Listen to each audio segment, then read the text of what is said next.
Okay, so you know how you're asking about red light therapy? Yeah. Well, we're going to do a deep dive into it today. Awesome. Because it seems like it's something that everyone's talking about. It is. Like it's really having a moment. And I know you're really into all those like natural therapies. Exactly. So I figured this would be a good one to kind of unpack and see what the science actually says.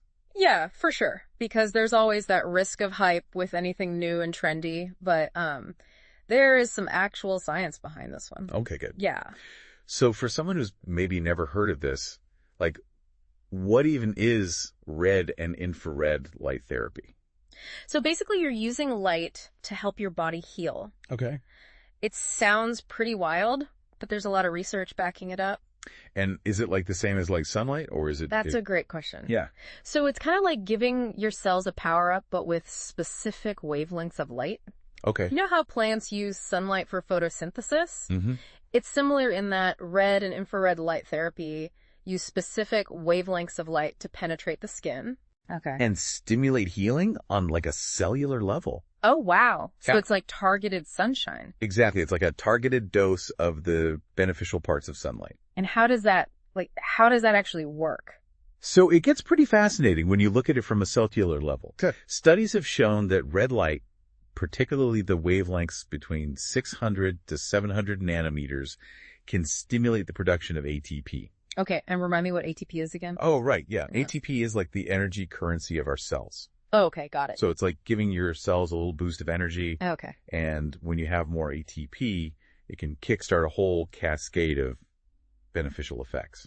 Okay, like what kind of effects are we talking about? Well, everything from reducing inflammation to accelerating healing. Wow, okay. Yeah. And it can even help with things like collagen production and reducing oxidative stress. Interesting. Yeah. And is there a difference between, like, I know you mentioned red and infrared, like, are those different or are they the same? They are different. Yeah, so red light is more on that, like, 600 to 700 nanometer range that I mentioned, and it's absorbed more superficially, Yep. which makes it really great for skin health. Got it. And then you have infrared light, which is a bit longer.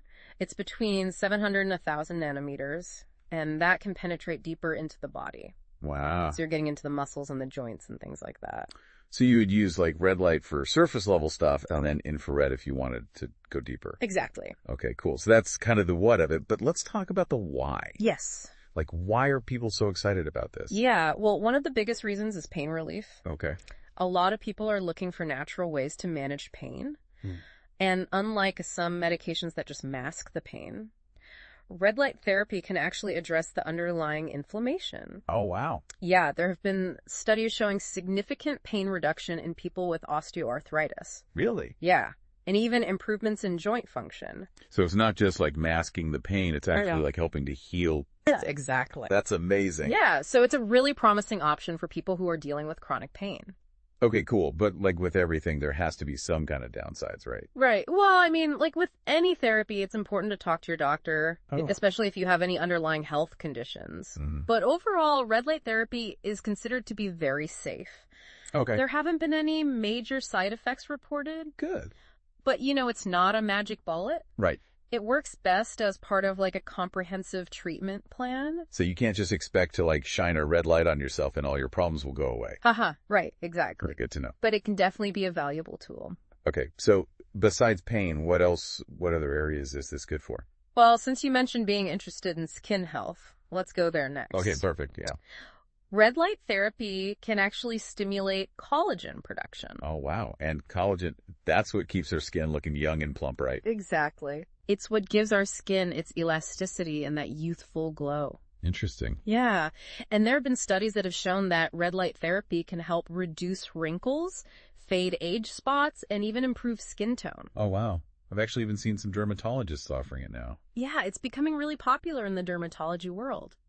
That's so interesting. Yeah, because it's a really natural and non-invasive way to improve your skin. Yeah, that's awesome. And what about the claims around sleep and mood? Oh, yeah. That always intrigues me. It's a fascinating area. It does kind of seem too good to be true, though, right? Like shining a light and then suddenly you're happier. Uh-huh, right. It's not quite that simple. Right. But there is a growing body of research that's exploring the connection between light therapy and our circadian rhythm. Okay, and circadian rhythm, that's like our internal clock, right? Exactly. It's what regulates our sleep-wake cycles. Got it. And when our circadian rhythm is off, it can affect everything from our sleep to our mood, to our energy levels. Okay, so how does light therapy play into that then? Well, think about how you feel when you haven't slept well. Oh, yeah. You're more irritable, your focus is off, you just don't feel your best. For sure.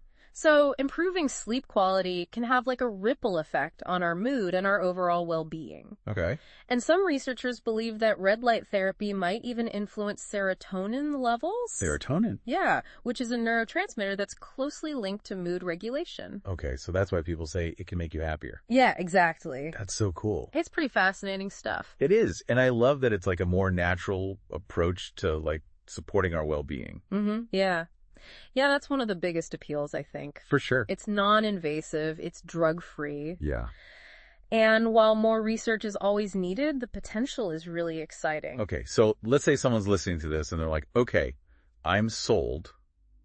How do I try this? Well, you have a few different options these days. Okay. At-home devices are becoming super popular. Oh, cool.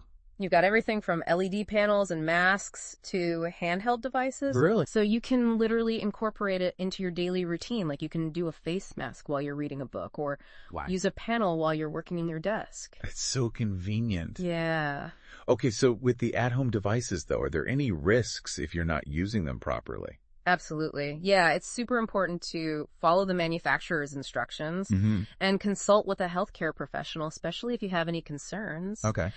And as with any new therapy, starting slowly and gradually increasing exposure is key. Good advice. And are there other options besides the at-home stuff? Yeah. If you prefer a more professional setting, a lot of wellness centers and physical therapy clinics and even dermatology offices are offering red light therapy sessions. Oh, cool. Yeah. And they often have larger, more powerful devices. Okay. So that can be a good option too. And what about those infrared sauna beds? I've seen those advertised. Oh, yeah, those are great. Yeah. They're great for a full body experience. You get the warmth and relaxation of a sauna combined with the potential benefits of infrared light. That sounds amazing. Yeah, it's very relaxing. Wow. Okay. So many options. Yeah. So red light therapy, it's this interesting way to potentially tap into the power of light. Right. For pain relief, faster, healing, better skin, even better sleep. It's pretty incredible. It is. And there's so many ways to try it, at home, professional.